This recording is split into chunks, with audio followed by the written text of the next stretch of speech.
Bonjour à tous et à toutes, bienvenue dans le podcast Cocoon Doré. Qui sont les professionnels autour des parents? Quelles sont leurs spécialités? Quelles sont leurs compétences? Qui puis-je consulter pour ma problématique, ma douleur, mes symptômes? Vous souhaitez avoir les réponses? Alors profitez de votre écoute. Je suis Michèle Mattei, fondatrice de la structure Cocoon Doré, dont l'activité principale est d'accompagner, d'aider les parents et futurs parents. Monitrice de portage bébé et formatrice professionnelle concernant le portage bébé, mais aussi le deuil périnatal, le deuil de l'IVG, le suivi des parents issus d'un parcours PMA, entre autres. Je vous invite à découvrir toutes les prestations sur le site internet www.cocoondoré.fr. Vous pouvez également suivre les actualités de la structure Cocoon Doré sur les réseaux sociaux Instagram, Facebook, LinkedIn. Merci à vous et bonne écoute. Bonjour Ingrid.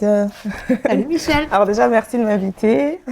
Merci. Moi, je suis très intriguée. J'ai envie de te découvrir. On s'est rencontrés dernièrement au réseau qu'on sait ensemble. On va pas donner le nom. Ouais. Et ce que tu as dit de ta présentation, ça m'a beaucoup intriguée. Et j'aimerais en savoir plus, d'autant plus qu'en fait, ce que tu fais concerne également les parents. Oui. Je vais juste te laisser quand même te présenter d'abord Ok. rapidement. Succinctement, je suis kiné de formation, ce qui n'est pas anodin. Donc, j'ai eu mon diplôme il y a un peu plus de 20 ans. Je travaillais pendant longtemps kiné, d'abord salarié, libéral, salarié, enfin différentes manières, mais toujours autour de la pédiatrie. D'accord. Pédiatrie, donc les enfants, la neuropédiatrie, donc les enfants en situation de handicap. Et par souci de prévention, je me suis dit, souvent c'est lié à des souffrances à la naissance, bah tiens, si on allait s'occuper un peu plus de la femme enceinte, du couple enceint, leur donner des informations pour qu'ils puissent vivre leur accouchement en sécurité, en sérénité, et qu'ils choisissent la manière d'accoucher. Il n'y a pas de bonne ou mauvaise manière d'accoucher, mais c'est important d'avoir toutes les infos. Aujourd'hui, je prône ça sur un autre sujet qui est la sexualité, mais à l'époque c'était la maternité, et que le couple puisse vraiment choisir, là il se sent bien pour accoucher, que ce soit un accouchement à l'hôpital, une césarienne programmée, un accouchement, un accouchement à domicile ou un AAD ou un ANA non assisté, bon, peu importe, du moment que le couple est bien avec cette décision. Et préparer le couple c'est ça. À la décision finale en fait.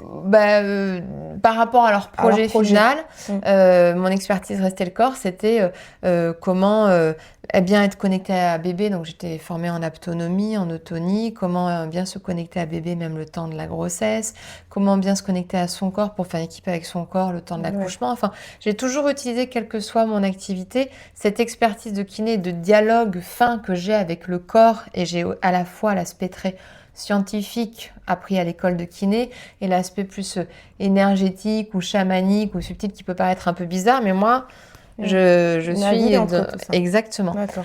Et puis comme je me suis passionnée en devenant moi-même maman, je me suis formée au chant prénatal parce que finalement j'ai accouché à la maison pour mes deux enfants, et je voulais me préparer à tout. Moi, j'ai été une sportive de relativement haut niveau d'athlétisme, et du coup, j'étais en compétition. J'ai fait moi aussi de l'athlétisme. Non, mais quand je l'ai dit, c'est certain. Donc voilà. Et ce côté, du coup, compète, quoi. Donc, je voulais accoucher à la maison. Donc, je voulais tout essayer, toutes les préparations à l'accouchement. Je voulais toutes les tester pour être au point, tu vois. Et j'ai même testé le chant prénatal. Alors, j'attendais pas grand-chose du chant prénatal. Là, c'était pas là, et c'est ce qui m'a le plus apporté. D'accord. J'ai adoré, et c'est ce que j'ai le plus partagé auprès des couples que j'ai accompagnés. C'était une magnifique découverte. Et aujourd'hui, même ma voix dans mes soins, je l'utilise énormément. J'ai un soin qui passe par la voix. Donc, c'est une voix pour moi, le chant, finalement. Et je m'étais aussi formée après massage bébé, portage bébé, bébé signe, parce que une fois je suis devenue maman. En fait, dès qu'il y a un truc, je trouve que c'est chouette, je me passionne. Et t'as signé avec tes bébés? Ouais, les deux. Surtout plus solo là, parce que la plupart de mes formations, donc la deuxième, la plupart de mes formations, je les ai faites entre mon premier et mon D'accord. deuxième. Au premier, j'ai découvert des trucs. J'ai dit, ah, super. Et puis, comme moi, j'aime bien faire les choses à fond, quand ça m'intéresse, bien, je me suis formée. Et puis après, j'ai animé des ateliers. Et enceinte de la deuxième, j'ai créé Ressources Parentalité 06 avec une amie qui, elle, était plus Marine Vigneaud sur la sphère communication non violente, éducation non violente. Et puis moi, j'étais plus sur la sphère... Elle était plus, on va dire, sur l'esprit, la tête, la parole. Et moi, j'étais plus sur le corporel. Et du coup, j'ai aussi créé des vidéos sur l'éveil, la motricité des bébés. Je me suis rendu compte que j'avais un savoir à transmettre aussi auprès des jeunes parents d'enfants valides, pas forcément d'enfants en situation de handicap, parce qu'il y a plein de questionnements. Quel est le matériel adapté? Quel est le matériel pas adapté? Quel portage utiliser? Comment dans tous les gestes du quotidien? Enfin, donc j'ai utilisé cette expertise de kiné à ce service-là. Mais comme je te le disais, je suis moins passionnée par cette sphère parce qu'aujourd'hui, cette tranche de vie, on va dire, parce que mes enfants, ils ont 13 et 16 ans, donc ça me passionne moins. Mais par rapport à ce que je propose aujourd'hui, qui est... je travaille plus du tout en tant que kiné. Aujourd'hui, j'accompagne les gens à se sentir mieux avec eux, mieux avec l'autre, dans la sphère intime, c'est-à-dire déjà se rencontrer dans ses profondeurs, s'apprécier tel que l'on est, s'affirmer, s'assumer, révéler au monde qui l'on est. C'est un processus qui passe par le corps. Beaucoup de coaching passe par la tête, et c'est très bien. Mais moi, j'utilise l'intelligence du corps. Tu vois, aujourd'hui, on parle beaucoup d'intelligence artificielle, mais moi, j'utilise l'intelligence corporelle. Et comment ça s'appelle concrètement, le nom? J'ai nommé ça parce que c'est quelque chose que j'ai créé moi. J'ai pas sorti ça d'une école. C'est mon diplôme de kiné et plein d'autres formations que j'ai fait à côté. Moi, j'ai appelé ça le coaching de l'intime. D'accord. Intime dans le sens où je vais vraiment partir à la rencontre profonde de qui je suis, de moi à moi. Donc, quand toi, tu dis intime, c'est pas lié forcément au sexe, c'est lié à l'intimité de la personne. Alors, j'ai mon côté un petit peu provoque. Je sais que derrière beaucoup, intimité égale sexualité égale génitalité. Mais pour moi, un regard est intime. Tu vois, on a parlé de sujets, là, on a dévoilé un peu notre intime. On n'a pas fait l'amour ensemble. Mais tu vois, le terme intime n'est pas forcément le sexe. C'est un peu étiqueté. Donc, j'aime bien utiliser ce terme-là parce que j'accompagne aussi toutes les personnes qui veulent pimenter leur sexualité, qui sont entrées dans une routine au sein du couple, ou les hommes qui savent plus comment s'y prendre avec les femmes qui elles-mêmes ne savent plus trop ce qu'elles veulent, les femmes qui ont été abusées, malmenées, et qui ont fait tout un travail au niveau de la tête, mais le corps, il n'est pas encore d'accord pour s'ouvrir de nouveau et jouir de... Donc la sexualité, j'adore, parce que j'ai testé autant... le tantra, Tao, slow sex, que le libertinage, donc échangisme, BDSM, j'ai testé plein de choses et je trouve qu'il y a du bon et du moins bon de partout. Donc j'ai beaucoup de personnes qui viennent me voir pour des sujets autour de la sexualité. Mais je ne suis pas médecin sexologue, mais ils vont pas... Justement, j'allais te dire, entre les sexologues, la différence, elle est où? Alors, en fait, quand tu vas voir un médecin sexologue, c'est que tu considères que tu as une pathologie, une maladie, quelque chose qui bug et que tu veux t'en référer à la médecine pour faire analyser tes hormones, ton corps, etc., pour voir ce qui dysfonctionne et te faire médiquer, tu vois, suppléer. Donc super, c'est une catégorie. Voilà. Après, tu as les thérapeutes sexologues. Alors, tu as les psychologues sexologues, donc qui ont un diplôme en psychologie, donc c'est pas des thérapeutes, c'est vraiment un diplôme en psycho, et qui ont fait sexologue en tant que spécialisation. Et là, l'approche que eux vont avoir, c'est qu'ils vont plus aller chercher qu'est-ce qui bloque au niveau de la tête, qui fait que le corps réagit pas comme on aimerait. Tu vois, on ne souffre pas comme on aimerait. Moi, mon processus, c'est pas de la tête au corps, c'est du corps à la tête. Donc, j'utilise mon expertise du corps pour vraiment aller permettre aux gens de se reconnecter à eux, à leurs cellules plutôt qu'à leurs neurones, à ressentir ce qui est bon pour eux, pour elles, et faire en sorte que le corps et l'esprit fassent vraiment équipe.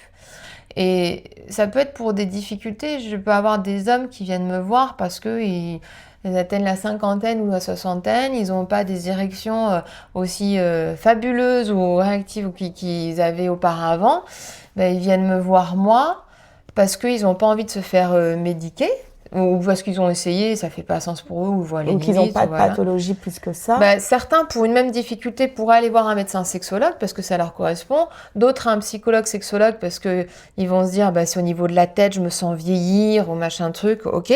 Et d'autres vont me consulter moi parce que moi, je vais juste leur apprendre que l'érection peut permettre une certaine performance, mais pas toujours la jouissance, et qu'il y a un tas d'autres manières de faire l'amour, érection ou pas érection, de se reconnecter à leur corps pour que le sexe puisse de nouveau se gorger de sang si ils sont plus dans leurs sensations. Enfin, tu vois, c'est une approche cellulaire. Donc différente. Et par rapport à des sexothérapeutes, c'est encore autre chose, parce qu'aujourd'hui, il y a plein d'écoles de sexothérapie et tu peux faire des formations plus ou moins courtes ou plus ou moins longues. Mais c'est pareil, les sexothérapeutes, ça va être une approche qui va beaucoup parler par le dialogue, mais peu en pratico-pratique. Moi, j'ai des techniques à la fois des ingrédients qui peuvent être issus autant du tantra que du tao, que du slow sex, comme je disais. Non, je connais pas du tout. De l'échangisme ou d'autres choses. Ok. Tao, ouais, c'est très relié à la médecine traditionnelle chinoise. Et donc, pour les taoïstes, c'est une hygiène de vie, en fait, la sexualité. C'est une médecine aussi. Le tantra, c'est plus hindouiste. Enfin, après, c'est tout un univers. Le slow sex, c'est comment faire ralentir, faire l'amour. C'est Barry Long qui est très connu, faire l'amour de façon divine. Donc, on peut être en connexion, en interpénétration, sans être forcément dans du mouvement. Enfin, c'est ouvrir un tas de voies. Et il y a ces sphères qui sont très spirituelles et qui vont plaire à beaucoup de monde. Mais dont il faut se méfier aussi, parce que dans ces sphères, tu as aussi des gourous, des prédateurs comme partout. Exactement. Mauvais, ce qui te correspond ou ce qui ne te correspond pas, même, parce que ce qui est bon pour toi peut être mauvais pour quelqu'un d'autre. Enfin, garder son libre arbitre. Donc, du coup, tu t'es formée autour de la périnate. Et bon, après, tu as passé cette période autour de la périnatalité, kiné, qui aidait beaucoup les parents, parce que tu t'es beaucoup formée autour de ça. Et là, maintenant, aujourd'hui, tu t'occupes donc de l'intimité. Mais ça a été où le déclic? Pourquoi l'intimité et pourquoi tu t'es pas dit je vais faire autre chose? Autre chose. Alors, il y a eu déjà, d'un point de vue professionnel, j'ai accompagné par exemple beaucoup de femmes et beaucoup de couples enceints ou pas, et la sexualité était un vrai sujet autour de la grossesse. Et ça, on pourra en parler, parce que les envies sont pas les mêmes d'un trimestre à l'autre, d'un jour à l'autre. Enfin, surtout autour de la grossesse, le corps change. Donc, les couples que j'accompagnais ou les femmes que j'accompagnais, la sexualité enceinte était un vrai sujet. C'est encore un vrai sujet une fois que tu as accouché. Les mois et les années qui suivent. Et en fait, elles en parlaient un peu avec leur sage-femme, mais elles en parlaient beaucoup aussi avec moi en tant qu'kiné, parce que j'ai pas de tabou et de censure sur ce sujet. J'ai quelques expériences. Donc, ce sujet était beaucoup amené, même par les couples. Et j'ai vu que j'étais très souvent consultée, même sans avoir fait de formation de sexothérapeute ou je ne suis pas psychologue, mais en sexo, sur ce sujet, que les couples étaient vraiment ravis de mon regard, parce que finalement, la sexualité, c'est quoi? C'est aussi deux corps qui se rencontrent au-delà des esprits. Donc, via mon expertise du corps, j'ai beaucoup à apporter.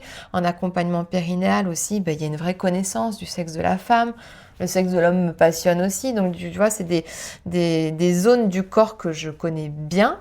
Et à partir de là, j'ai comme projet de créer des rencontres pour commencer, puis peut-être un lieu par la suite où on puisse prendre les meilleurs ingrédients de mon expérience de tout ça.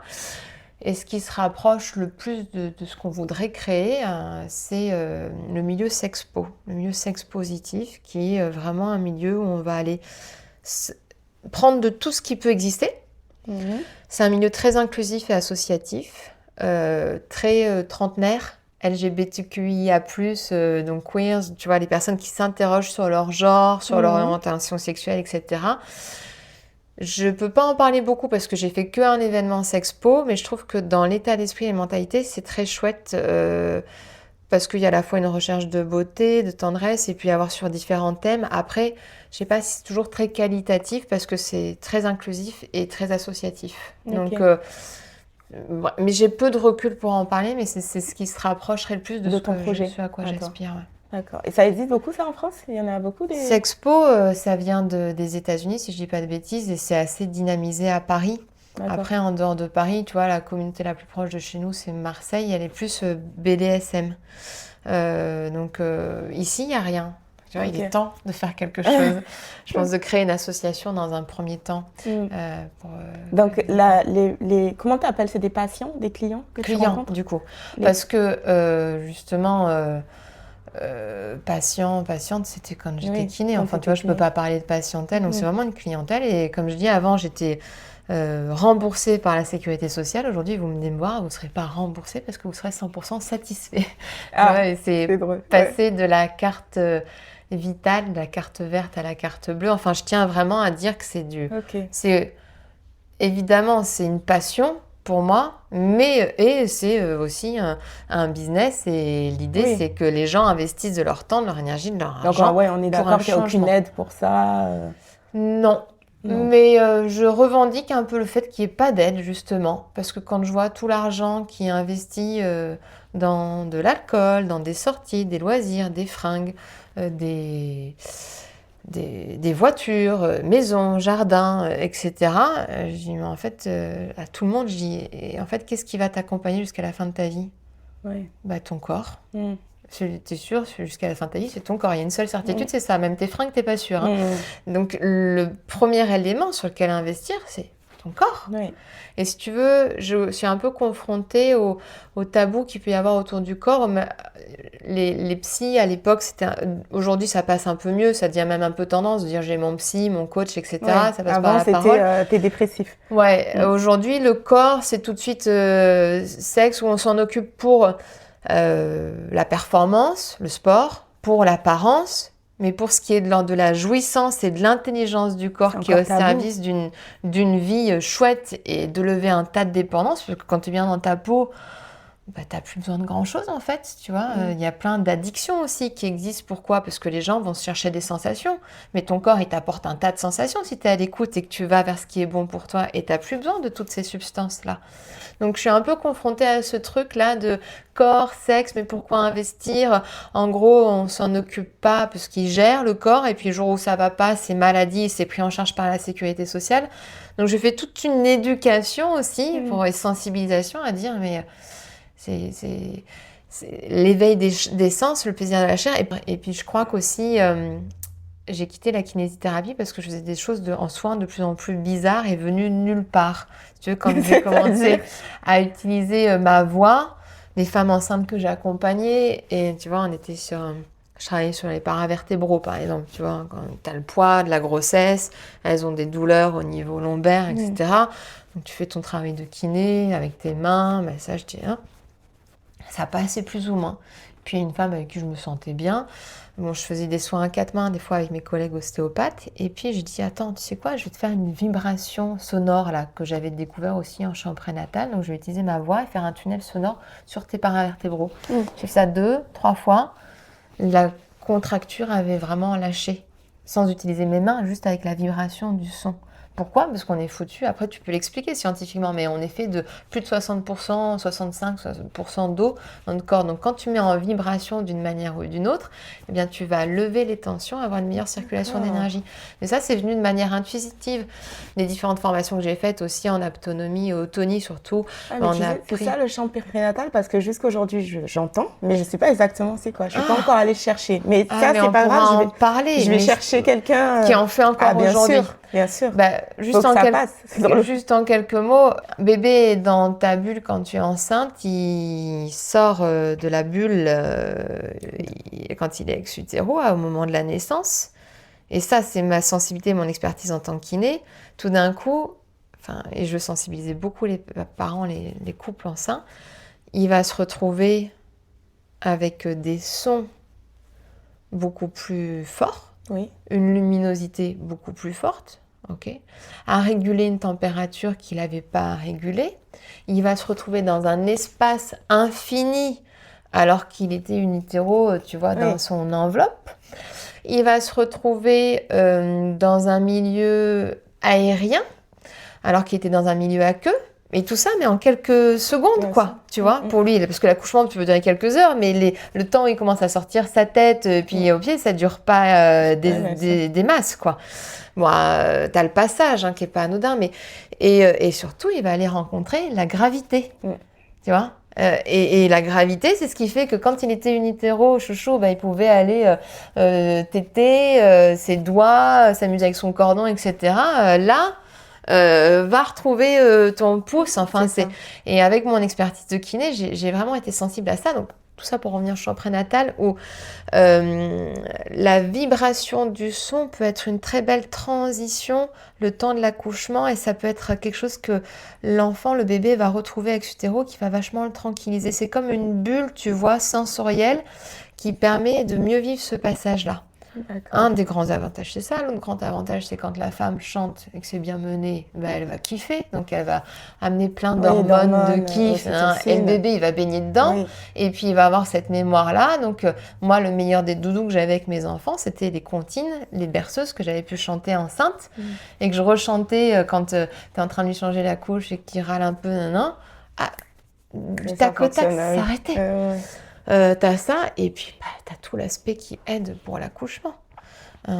Tu n'accouches pas physiologiquement comme ça. Non. Physiologiquement, t'accouches, il y a le lien, les lèvres d'en haut, les lèvres d'en bas. Ici, là, les articles, les masséters, là, c'est très lié au sacro-iliaque, au bassin. Donc tu peux accoucher mieux si tu es là dans la détente, etc. Et ça, tu le travailles vachement en chant prénatal. Et quand tu vocalises, tu vocalises vraiment et d'ouvrir là, ça aide à ouvrir en bas. Tu as toute l'aide du papa aussi, comme en autonomie. Tu as plein d'expériences de chant à faire, un bain sonore pour que la maman exprime son son. Et ensuite, c'est le papa qui prend le relais du son quand elle reprend sa respiration. Enfin, ça a été pour moi la plus belle des découvertes. Et j'avais fait de la sophrologie, j'avais fait de la gym prénatale, j'avais fait la gym prénatale, j'avais fait... Tu as vraiment touché à beaucoup de choses. Hein. Et en fait, c'était le chant qui m'a le plus aidée. C'est pour ça que je me suis formée, que j'ai accompagné les couples avec le chant. Et j'oublie peut-être encore quelques avantages, mais moi, j'ai kiffé, vraiment. D'accord. Que tu as utilisé pour ta deuxième. Ouais, et que j'ai utilisé enceinte, en accouchant, une fois que bébé était là. Ça a été le plus précieux des apports. Est-ce que tu as des clients qui viennent parce que... post-accouchement ou avant, ils se posent des questions? Alors, ou ça a changé quelque chose après l'accouchement? C'est plutôt qu'ils viennent me voir, parce que c'est tellement intense, la grossesse et l'arrivée de bébé, que souvent la sexualité est un peu en crise, mais n'est peut-être pas une priorité. Et par contre, quelques mois après, voire années, c'est un vrai sujet, et pour beaucoup de femmes. Souvent, c'est plus les femmes qui vont amener quelque chose, et les hommes, c'est un peu plus tard. Les hommes, ils s'interrogent quand la femme quitte la relation. D'accord. Je fais un gros stéréotype. Et là, ils se remettent en question. Oui. Mais la femme, si tu veux, en règle générale, une fois qu'elle a accouché, encore peut-être plus par voie basse que accouchement par césarienne. Moi, je sais que j'avais peur de reprendre l'activité sexuelle. Oui. J'avais peur d'avoir mal ou tout à fait. Que ça soit plus pareil. Oui. Et puis après, mon corps, il appartenait encore à mon bébé aussi. Ouais. Et puis, est-ce que mon partenaire, il n'est pas choqué tu vois, c'est un vrai challenge aussi. Il y a des partenaires, même la femme enceinte, c'est pas touche, quoi. Et la femme enceinte, elle peut être hyper ouverte à la sexualité à certains moments, pas du tout à d'autres. Et du coup, ça peut être une frustration aussi, et dommage, parce qu'enceinte, c'est chouette d'avoir plein d'orgasmes pour soi, pour bébé, pour la détente, enfin.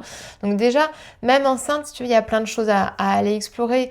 Le massage périnéal, moi, quand on m'en a parlé, c'était fais 3 tours dans un sens, 3 tours dans l'autre. Je disais au couple, non, il n'y a pas de bonne ou mauvaise manière de faire, c'est juste...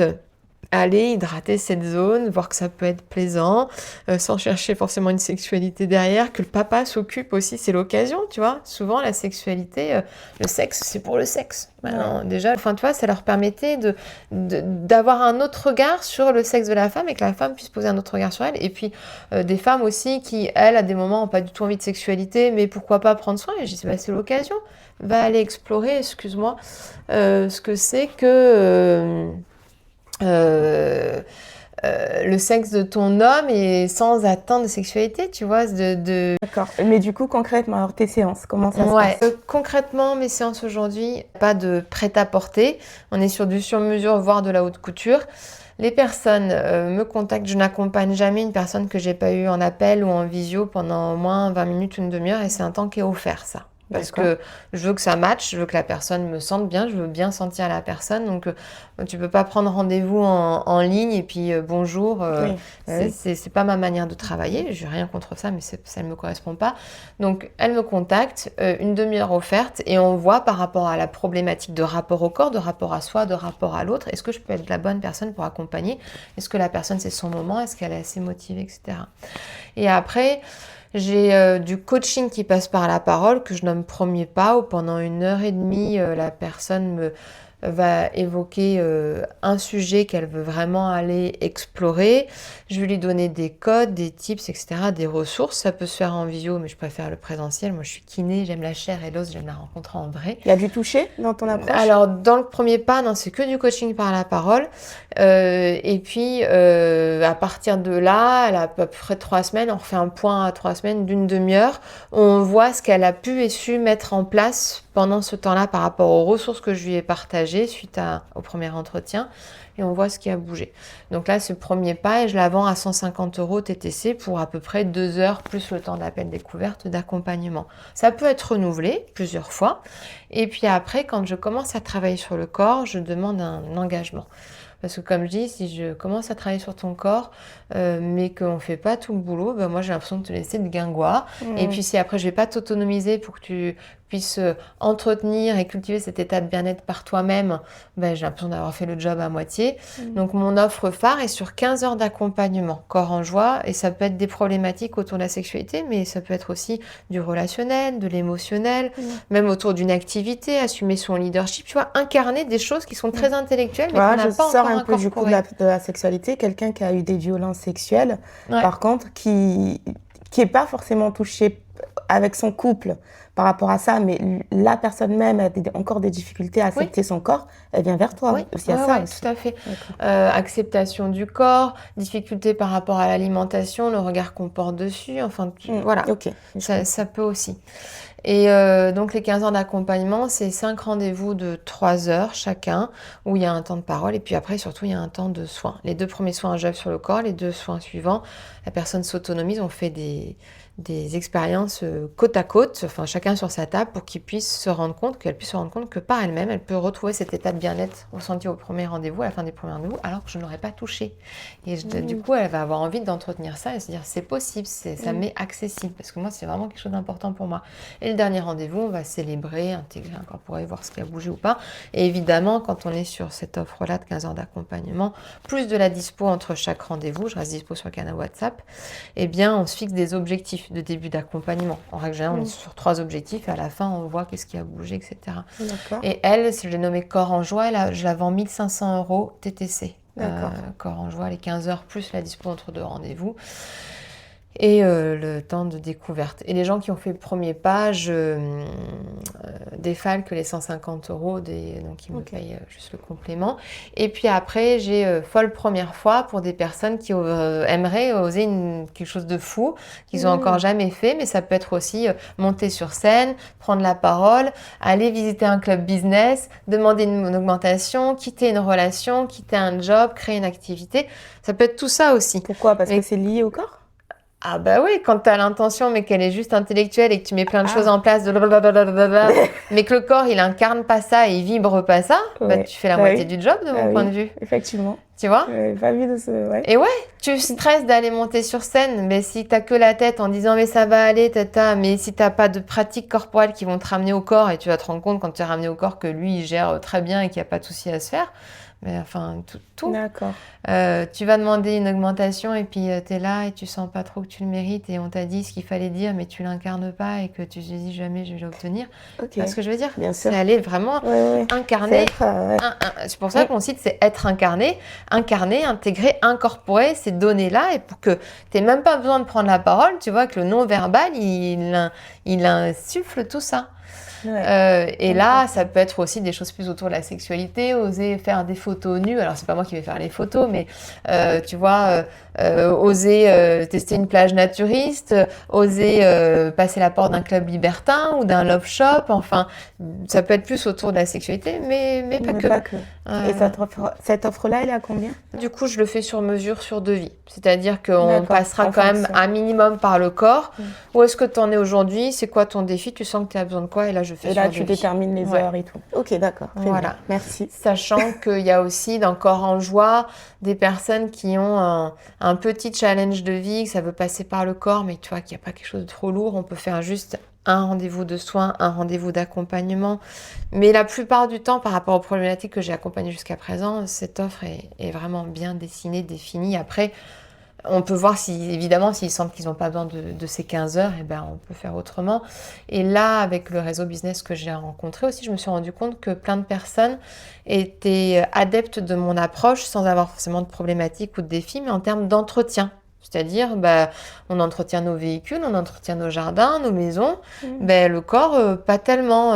Alors, de temps en temps, on va avoir ostéo, chiro, mais c'est plus quand il y a un souci, etc. Donc, je vais proposer un entretien au fil des saisons, quelque chose de saisonnier avec des rendez-vous courts d'1h30 à 2h, mais un engagement de venir me voir à chaque changement de saison pour bouger ce qui a bougé, peut-être un fil conducteur à l'année. Et du coup, tu touches aussi aux ados, aux enfants? Ton public, c'est quoi? Non, 20 à 70 ans.